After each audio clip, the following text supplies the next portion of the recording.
भारतीय संविधान के अनुच्छेद 82 के अकॉर्डिंग इनका गठन किया जाता है।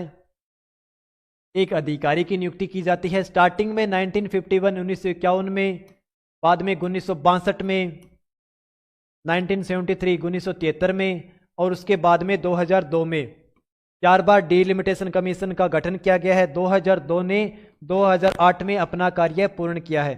सबसे महत्वपूर्ण बात इसमें हमें यह समझनी है कि 1971 के बाद 73 के बाद 42वां संविधान संशोधन होता है। इंदिरा गांधी की सरकार है। 42वां संविधान संशोधन क्यों होता है? क्योंकि उत्तर भारत और अगर हम बात करें दक्षिण भारत की, तो उत्तर भारत में परिवार नियोजन, जनसंख्या नियंत्रण से संबंधित कार्यक्रम अच्छे तरीके से फलीभूत नहीं किए गए। ये कार्य दक्षिण भारत में अच्छे तरीके से किया गया। अब सीटों का निर्धारण कैसे होता है? सीटों का निर्धारण होता है जनसंख्या के अकॉर्डिंग। जिस क्षेत्र की जितनी जनसंख्या होगी उस अकॉर्डिंग वहां पर लोकसभा में उनको स्थान दिया जाएगा। अगर उत्तर भारत की जनसंख्या ज्यादा है तो यहां पर लोकसभा में किसकी बहुमत होगी? उत्तर भारत की।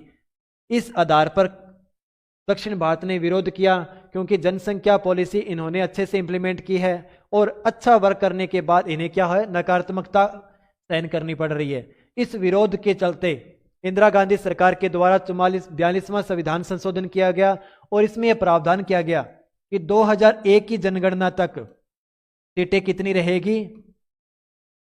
सीटें रहेगी 1971 के अकॉर्डिंग, यानी 1971 की जनगणना के आधार पर सीटों का निर्धारण किया जाएगा। उसके बाद में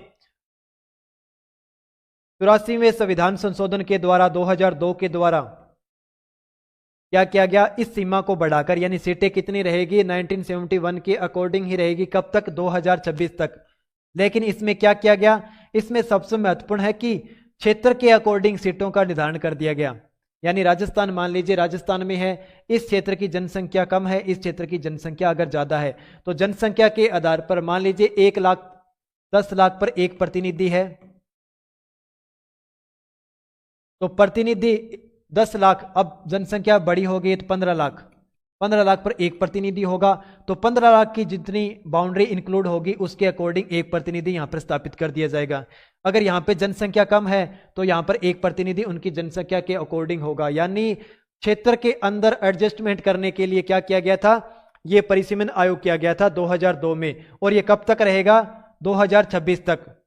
यानी 2026 तक फिर से कोई बाउंड्री में चेंज नहीं किया जाएगा। एग्जाम के